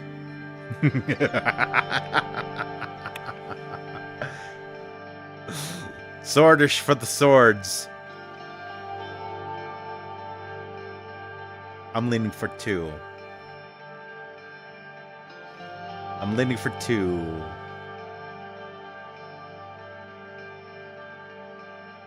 I'll have to read it in detail to decide if I can support it. Yeah, that's non-committal. That's kind of waffling, and that's a no. So I think 2. I'll have to read it in detail to decide if I can support it. The PFJP will not allow this bill to pass the Assembly. Let's not make statements that the party hasn't agreed on yet. Manley looked furious. She opened her mouth to respond, then read the room and closed it again. As if the PFJP has the influence to change the outcome. If I may continue with our analysis. The situation is also connected to Rumburg, as everyone already knows. In the case of future incursion, BFF forces in Sordland could become an existential threat. One point I needed to mention is that we are already working on removing the authority of the governor. With all due respect, I already received this information from Internal Affairs. Tell us something we don't know. Wow, okay. Number 2 asshole answer. You sound like Miss Graff. Maybe the NFP influences you more than you think, Mr. Richter. People need to learn Swordish if they want to stay in Swordland. Otherwise, go to Wayland, Vagsland, or wherever you came from. It's kind of funny because in America and in fucking Canada, these are the 2 nations that I know about that have this huge problem. You need to learn French and you need to learn English. Or now in America, you need to learn Spanish and you need to learn English. And it's like, I'm a direct descendant. Me, personally, I am a fucking direct descendant of the Aboriginal Americans. I speak English, primarily. I don't speak the language of my ancestors or blah, blah, blah, or tribe or whatever else. I speak English. I literally descend from the people who existed and lived here. I didn't have my family come into this nation once, World War II was over and everyone was like, holy shit, there's a lot of money in America. Let's go there. No. My family was here long before. We were colonized, if you want to put it that way. And I speak English. I don't speak Spanish as a second language, or as a primary language. I don't speak fucking, I don't know, as West Coast Aboriginal American Indian as my primary language and say, oh, I was forced to learn English. No, I learned English from birth. So if I, as a what you might call true blood, going back to it, truest of the true blood of Americans, can speak English and just live with it, the fuck is wrong with people coming in and being like, oh, I can't speak English because reasons. That's all politics bullshit. Sorry. I'm gonna stop myself before we turn into another 15-minute aside about the current political reel of bullshit.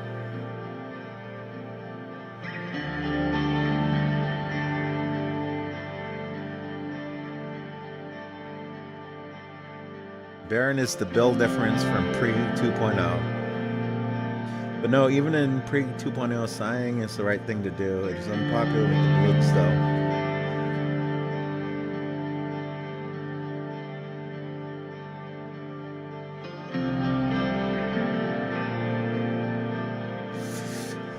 So I'm not good with showing my cards. I don't want them to know we're already working on things, because maybe we can get some more stuff.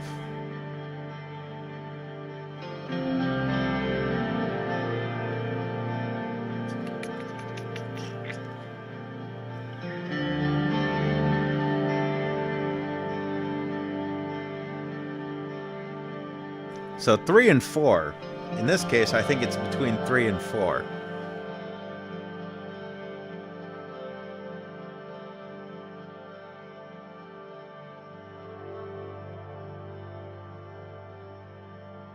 Three and 4. You sound like Miss Graff. Maybe the NFP influences you more than you think, Mr. Richter.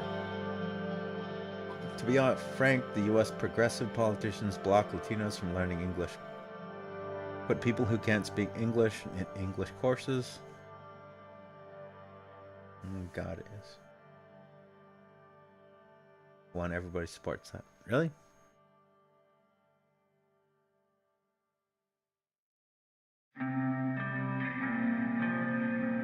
Okay, now let's go with that one. I naturally I don't like to show my cards. This is the kind of person I am. It's funny. You could probably learn a lot about me on the way I'm analyzing these situations and the way I'm explaining my thinking. If you if we play poker after I finish this game, you'd probably have an advantage into the way I'd play the cards. One point I need to mention is that we are already working on removing the authority of the governor. That's surprising, but great to hear. We have to do something about it, because the reality is the secessionists are on the rise. He adjusted his tie and continued. What's the matter, Superman? You got somewhere to be? Got someone to save? That makes dealing with the armed militants more crucial in the short term, I'll be honest. I myself have underestimated this threat, but judging by the current climate, a spark is all the BFF needs to start violence on a mass scale again. Our analysis matches with what the Ministry of Interior shared with us, but despite this fact, we believe the Ministry is hiding information from us, which is actively fueling the tensions behind the scenes. As much as I now support a strict response against the BFF, it must also be coupled with the expansion of rights for the Bluish people. This is the only way to fight against radicalization. That is BFF propaganda. What rights are we talking about here? What can a sword and Swordsman do that a Blood cannot? You are using the soft language as a cover for your willingness to negotiate with terrorists. You are a BFF apologist, Mr. Richter. Remus shouted in the last sentence. Peter tapped on the table to get his attention. Please, don't raise your voice, Mr. Holstrom. The mood in the room had turned sour. Is the USP that desperate for Mr. Richter's support now? Manley bellowed out a loud laugh.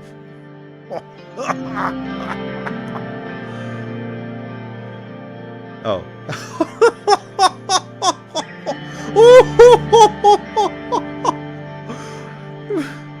Mr. Vector is the last person to sway the PFJP. What is that supposed to mean? Enough! Can we return to the topic? This is a mess. I thought we were here for a proper meeting.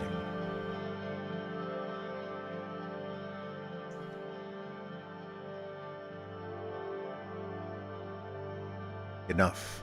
Can we return to the topic? This is a mess. I thought we were here for a proper meeting.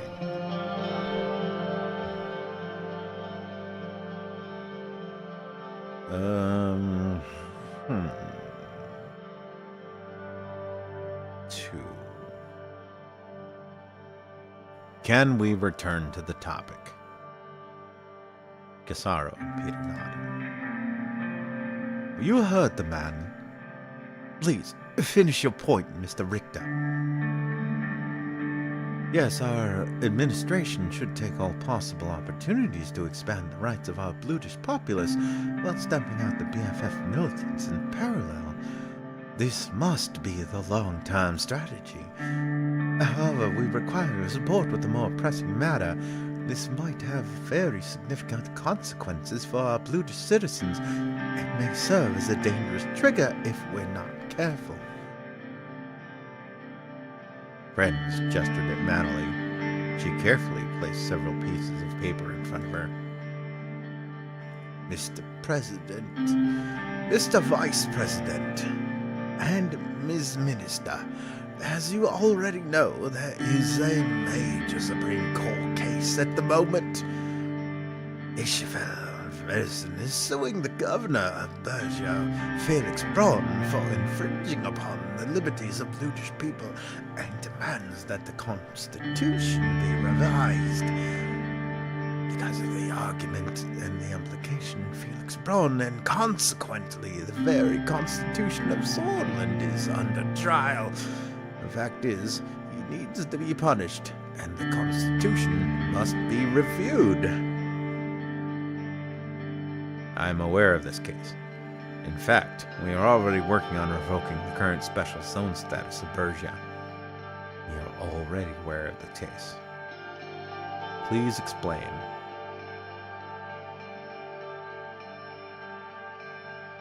3? 3? 3? 3? 3? 3? 3? 3? 3? 3? 3? 3? 3? 3? 3? 3? 3? 3? Please explain. Nia raised her hand and spoke. I was actively involved in this case. Because of the implications for the Constitution, there is no way the Supreme Court will agree with Ishmael Essen on all of the points. Not if all of 3 parties of the Assembly support Essen together. We can put pressure on them, and we only need them to agree on a few of those points. And why do you think it would influence the court's decision? All parties? Is the NFP really willing to support Urson, Mr. Cabenner? I'm listening.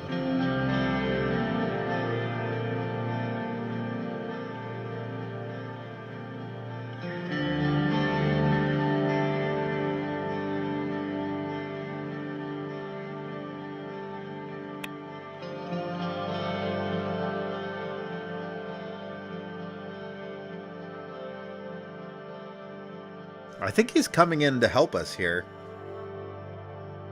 I feel like he's trying to help us out here.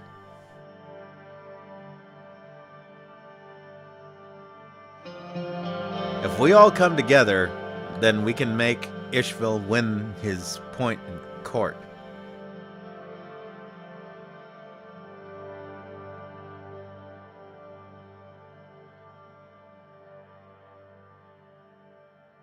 So he's going to lose his case. That's what everyone thinks. But if everyone sides together, then the nationalists are going to get fucked. So he's being our bad cop.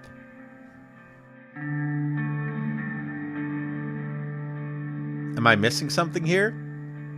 Am I misreading it? What do you think?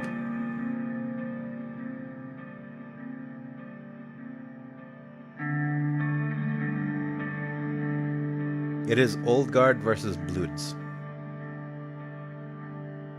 Also, quick 30-second squid break. I'll be right back. Wow, it's been a while since I had to do one of these.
All right.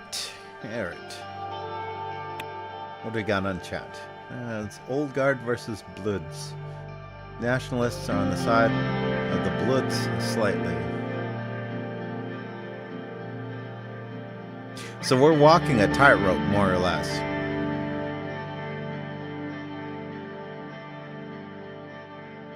So, let's see.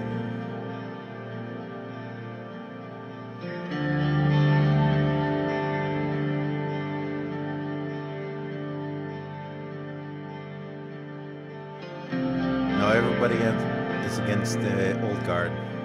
Yeah, I think so.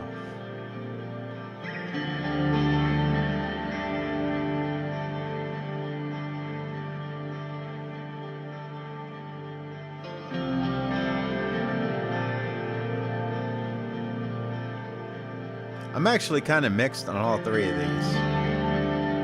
Um, maybe 2? 2 or 3? 2? Alright. All parties. Is the NFP really willing to support Urson, Mr. Cabenner? For peace and harmony in Swordland, yes. But perhaps we must clarify the details first.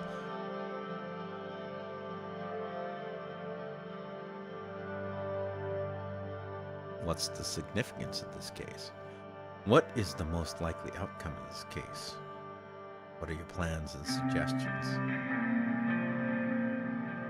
I want to hear what you think. In short, the plan is to release a unified statement to the justices declaring our support for Urson and explaining why this is so important. The only good result would be if the Supreme Court reiterates its commitment to the pillar of unity in Solism. Mr. President, despite being against it, I now completely understand why Swordland still needs Solism, and why we need unity more than ever. And Article 6 is that unity. We do not need soulless unity! Casaro stared Ramus down. Continued.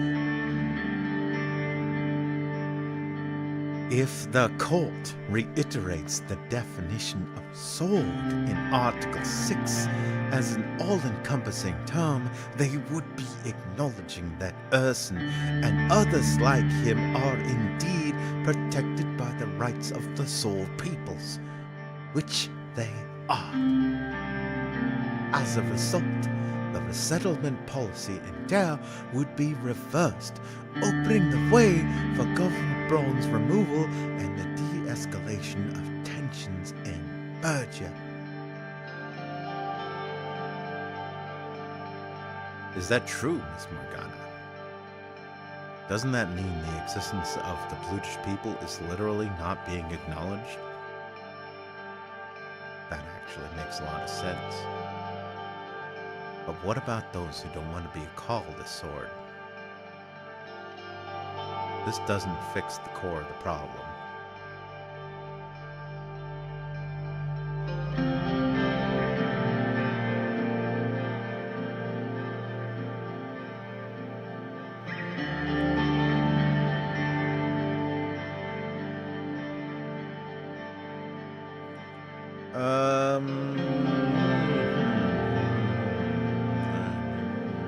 Fix core.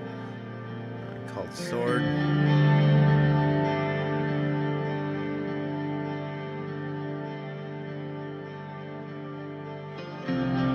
Is that true? I mean, acknowledged.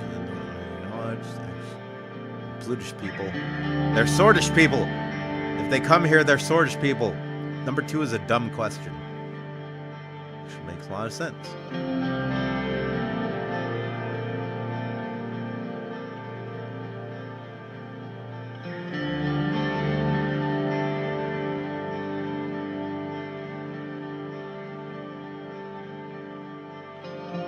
He basically says everybody is U.S. citizens is called an American instead of defining people by race.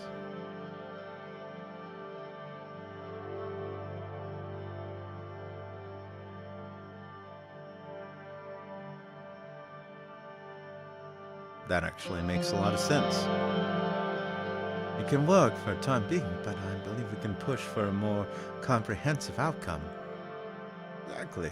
Our current constitution fails to recognize the Brutish people. It's time we abolish the inherent racism in it. The citizens of Swordland are swords. The Constitution clearly defines that in Article 6. It encompasses everybody. This shouldn't be up for debate. What racism are you talking about? Soulism is based on civic nationalism, not ethnic. Actually, that's funny. In reality, you can find these weird crossovers. One of my favorite jokes about this is the supposed communist revolution that a lot of people believe will happen. In reality, a lot of the overeducated elites from the middle and upper class communists, what they believe in is like this magical communist uprising happening. What's actually more likely to happen is the people from the hood, the Mexicans, the white trash, the Asian massage parlor types and everybody else, like they all unify because they're all the same class. It's not about race. It's about realizing, oh yeah, you're right, we are the working class. Now we need to eat the rich. And now it's like the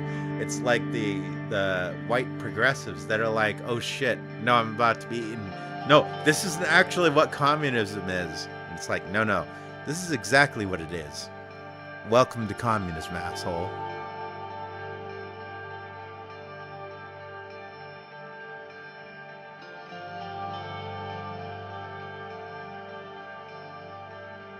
I do not understand why someone would go against such a broad and inclusive law. I don't see the commies criticizing. Yes, call out the commies. Call them out. Fuck the commies. I don't see why the commies criticizing their identity continent, when in fact that country is filled with different ethnicities. Man spitting facts. I agree with Mr. Cabana. The United Swordland is what we need. I see your point, but I still don't understand why the NFP suddenly had a change of heart. Because Contana has nothing to do with this, and Article 6 is inherently right. Wow. No. Why are you even comparing Swordland with the United Cortana? Are you alright, Mr. Cabana? So, those two are out. So, I agree with Mr. Cabana. A united Swordland is what we need. I see your point, but I still don't understand why the NFP suddenly had a change of heart. Well, I think we know. I think if you read between the lines, even if I didn't have chat, I would have started to kind of read between the lines of what was going on and be like, oh, okay. All of this dialogue, all of this talking, all of this, like, anyone who is Swordish is a sword. You need to speak Swordish. You need to accept that you're Swordish.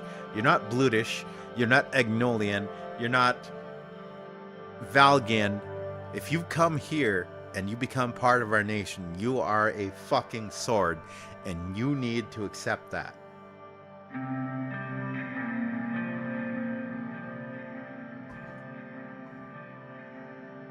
I am okay with that.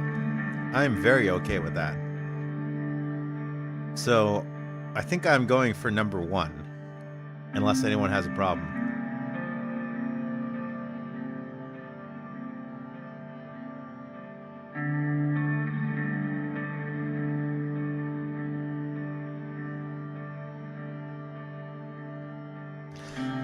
Four?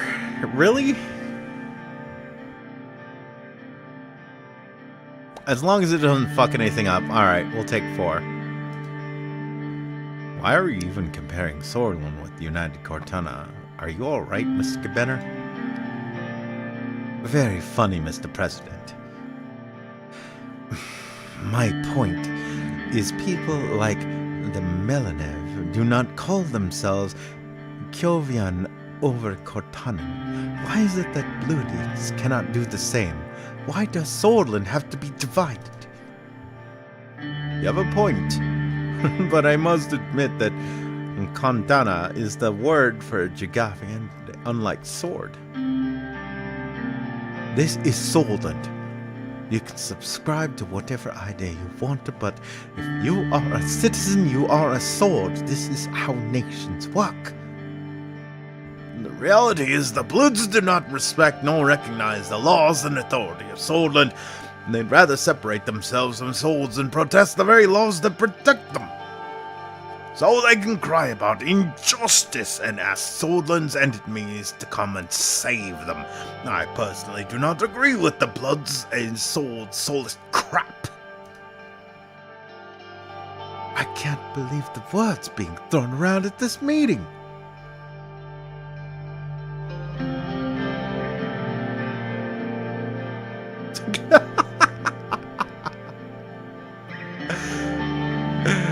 I'm just gonna support Cabetter for the lulz. Mr. Cabetter has a point. He has.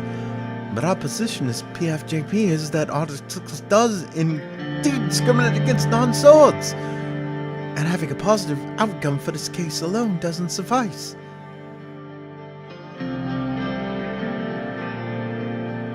We agreed to come together in support of Ishvel Erson, but we believe our statement should include the acknowledgement of the inherent racism within the Constitution. We must use this opportunity to show the flaws in the Constitution. If the court agrees there is in fact conflict between the articles, or recognize the discrimination. And the Harker Court is going to listen to that. Besides, we do not agree with your inherent racism hogwash. You have to state your party's opinion and does not reflect the NFP. We won't take part in that. That would make the statement look weak and disorganized. If there's no consistent strategy, I don't think it would work.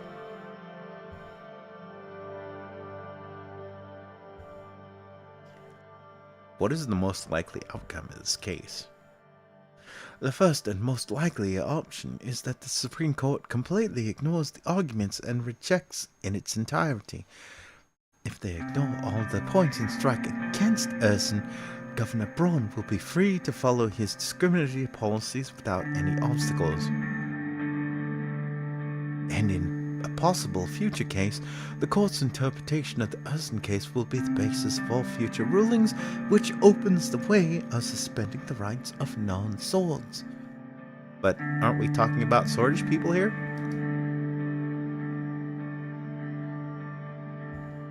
It would effectively erase any progress that has been made regarding Bluetish rights, and will embolden anti-Bluetish proponents to follow their actions freely. We definitely can't let that happen. That would be disastrous for our Bluetish citizens. Bluetish rights and the BFF have been major issues for many decades now. I don't see how this case makes either any worse than before. And how does that affect the administration?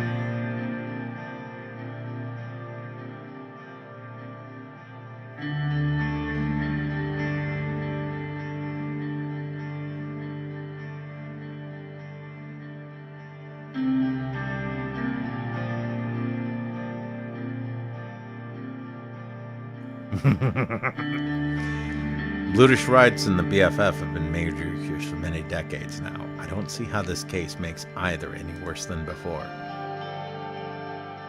What part of it don't you understand?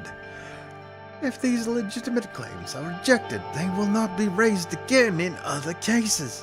This will, in practice, only end up legalizing discrimination against all non-swords. This is precisely why our expectation is to see a different result this time. The stakes couldn't be higher. What's the significance of this case?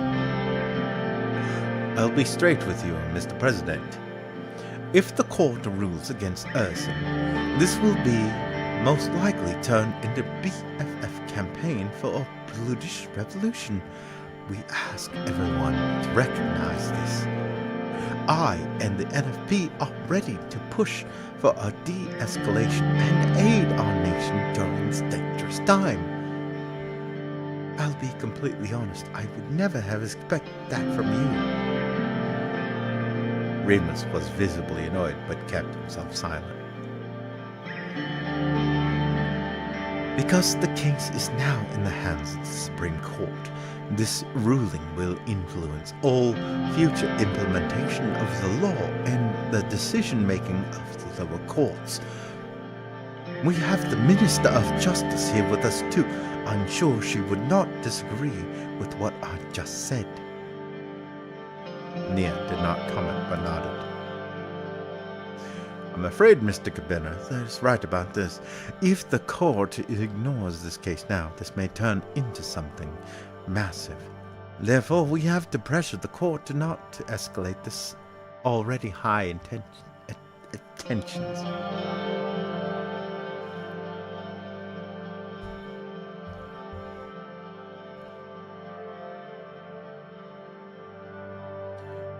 What do you think will happen if the court ignores it? Swordland will not be threatened nor blackmailed by some massive response from a group of people. As concerning as this all is, the Supreme Court must make its decision independently. This is not in our jurisdiction, just as lawmaking is not in theirs.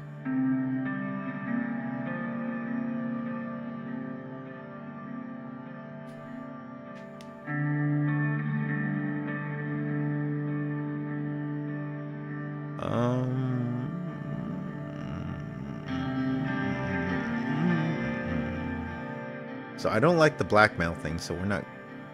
So that, I'm kind of leaning towards is like, I'm not going to be blackmailed.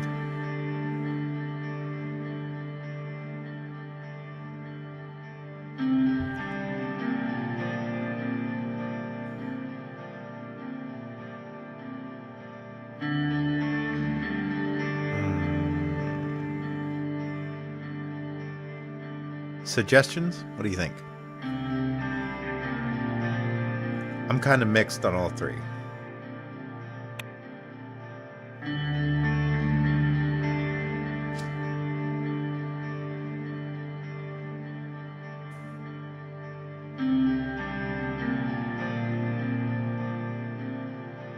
What do you think will really happen if the court ignores it? Swordland will not be threatened nor blackmailed by some massive response from a group of people. As concerning as all this is, the Supreme Court must make its decision independently. This is not in our jurisdiction, just as lawmaking is not in theirs. One? Alright. What do you really think will happen if the court ignores it? Another all-out BFF rebellion, Mr. President. In my opinion, that would be the preferred outcome. If enemies do truly live within our borders, I'd rather have them show their true faces earlier than later. This is exactly what those damn Romans want. They are readying for war and waiting to use the tensions inside Swordland against us.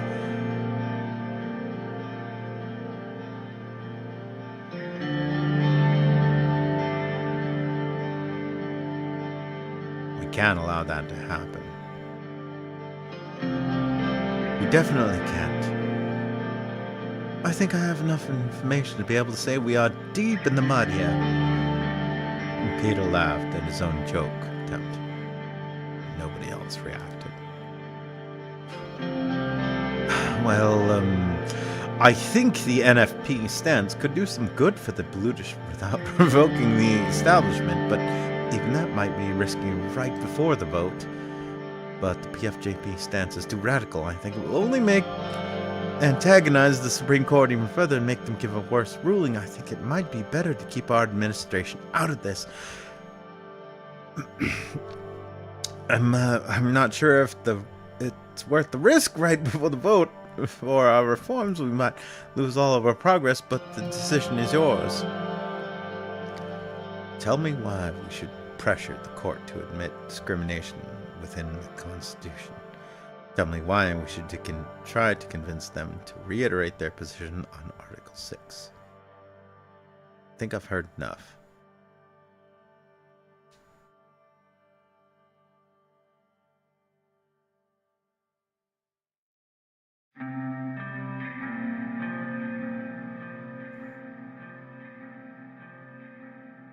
Tell me why we should try and convince them to reiterate their position on Article 6. Because it is the only way to decrease tensions, and the Supreme Court can't afford to look hypocritical, so they'll have to take the Solis side. I still think this is admitting defeat against Solism. But Mr. Cabenna is right. The Rumburg situation demands extraordinary measures.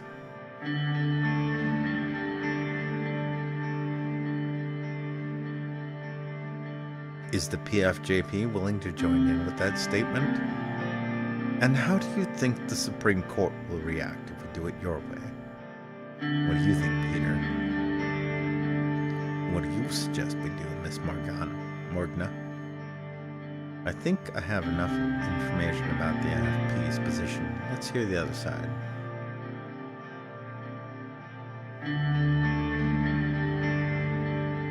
Two? And how do you think the Supreme Court will react if we do it your way? I truly believe they will be convinced. It is not against their ideology, and that is what the Colonel Sol intended with the Constitution. He'll be shooting them with their own guns. Just imagine, all parties of the Assembly are reminding them of their duty with their own beloved Constitution. Mr. Hawker can't take that pressure. Is the PFJP willing to join in with that statement? As much as I don't agree with it, we are willing to compromise and join in. But if you're going to go this way, we will still need to make our separate statement as part of policy. Manley was shaking in her seat, fury, but managed to keep herself silent.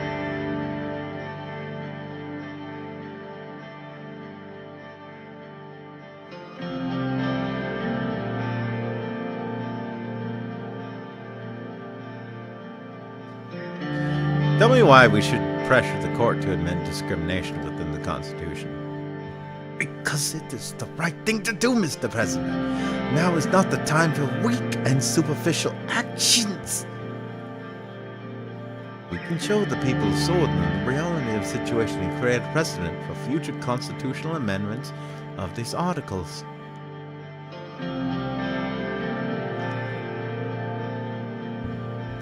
And how do you think the Supreme Court will react if we do it your way?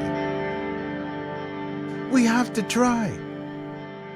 If they truly care for the people, they will agree to it. If not, people will see the reality of the state apparatus. And the NFP is willing to join in with that statement? No. We are willing to give our support for Urson for the violation of his right to privacy. But if you are going to go that way, we have to make two separate statements. I've already decided. The USP will join the statement. We will argue that Articles 6 and 7 are inherently discriminatory and in conflict with the rights of the people, as Mr. Richter suggested. The USB will join the statement. We will argue that Blutish people are considered swords before the law, as Mr. Cabenner suggested. I don't want to release a unified statement with the opposition. We will not involve ourselves in this case. I think I'm at 2 here. I'll hear good arguments if anyone has any disagreements.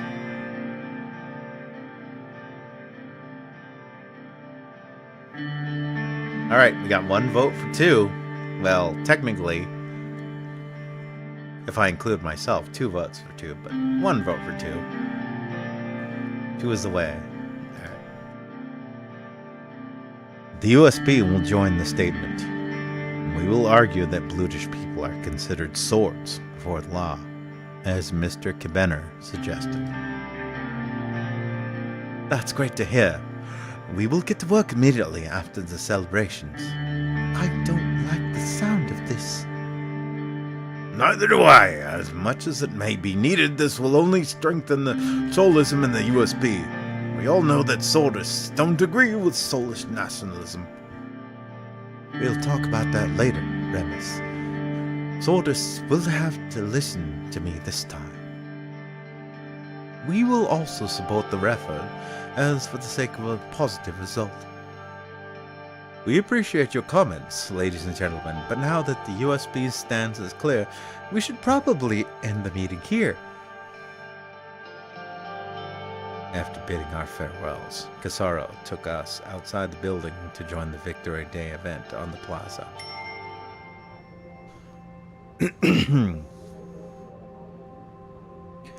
Okay. We're at the 2-hour mark, and my god, that was a fucking workout. So, it's 10 a.m. my time. Sorry for everything. Being addicted to Pal World. And actually, not even just Pal World, Desynced. I started to get big into Desynced. That was another reason why I kind of got disappeared for a while. And other real world drama stuff, which nobody wants to hear about. But yeah, we're going to wrap it up here. This is a good time to wrap it up because things are starting to ramp up. So always leave the audience wanting more. Always leave the audience wanting more. This is what entertainers, any entertainers, from myself to all the people above me and above me and above me and way above me, always leave the audience wanting more. So I think I'll wrap it up here. I do have a few things to do today, so that also contributes to it. Yeah, I am still enjoying the hell out of this game. Thank you everyone for being here during the live, whether you commented in chat or just lurked. Thank you everyone for popping in for the VODs. You are all amazing. You are all awesome. You are making this hobby more amazing than just me playing games on my own, and I can't thank you enough for that. Other than that, I don't know. I think I might go back to playing some Pal World. It definitely has less pressing and dramatic choices than this game does. So thank you everybody. You have a good morning, good night, good day, good evening, good midnight, good lunch, wherever you are. You know the drill. I'll see y'all out there, and take her easy. Whatever you do.